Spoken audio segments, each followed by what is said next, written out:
In just a few hours, the first set of fire evacuees from Fort McMurray will make the journey back home. How I'm gonna feel, because the night we left, everything was burning, right? At 8 o'clock local time, residents will be allowed to return to the least damaged parts of the city, while many are anxious to get back home. There's anxiety over what they'll find. The wildfire destroyed 2,400 homes, and officials say it could take up to 3 months to clear the debris. With us this morning are Fort McMurray residents Rob and Jaylene Rice. Thanks to both of you for being on the show this morning. How are you? Good, thank you. Good morning. Tell us a little bit about, and take me back to when you were first ordered to leave so quickly. What was going through your minds? Rob, I'll begin with you.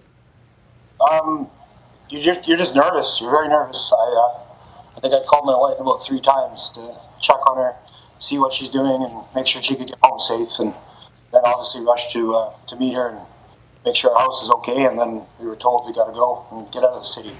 So we try to stay calm and not panic. And you're just nervous. That's all. And Jaylene, did you at that time kind of realize just how serious this fire was? I don't think anybody really understood the magnitude of the fire and what was happening and really how serious the situation was. We've never been through something like this.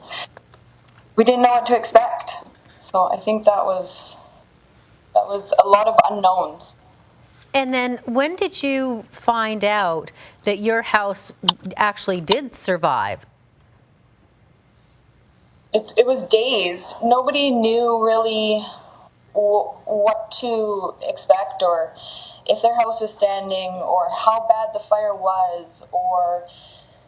Yeah, we went from thinking that the house was burnt, and then all of a sudden we found out it's okay, and we're very, very grateful for that.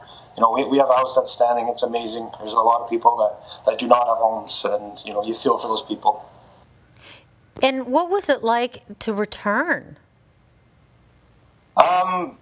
For me, I wanted to get back right away. I want to try and help out and, do what I can and get back to our community. And then when you actually drove into town, you drive in, you see areas that are just devastated, flattened.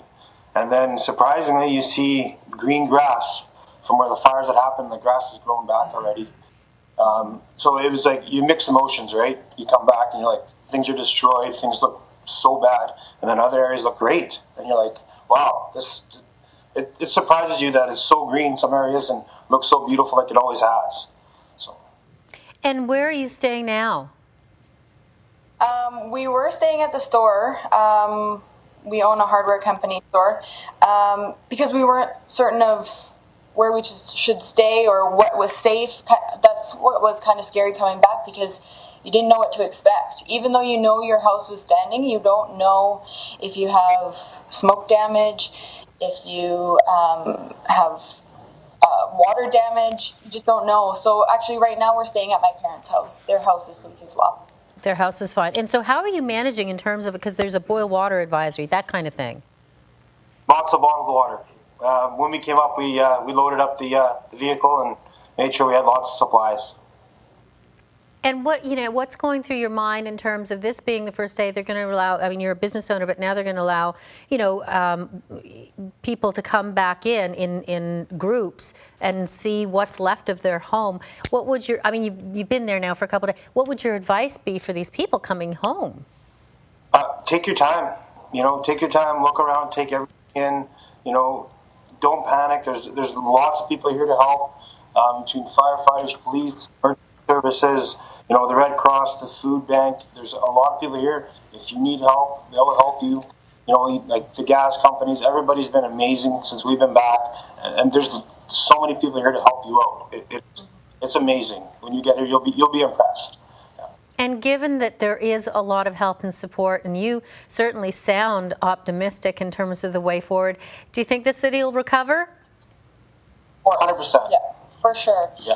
We were a strong community before. This is our home, and we know most of our friends and family feel that same way. I was born and raised here. It's a huge sense of community, and I know that we'll be stronger, better than before. We've had a bad a bad rap, or we get some bad publicity, but I think this will make us strong, and we will definitely rebuild and be just like before. We'll be better than ever. Yeah, we've been through a lot, and we can do this. No problem. We'll stick together. There's so many strong people here, and we built this community, and pretty much, almost seems like overnight when you think about it, how fast it's grown, and a lot of people here that can do it. We'll band together. Well, the two of you are both incredible, and many thanks for coming on the show this morning. Thank you very much for having us. We Take appreciate it. care.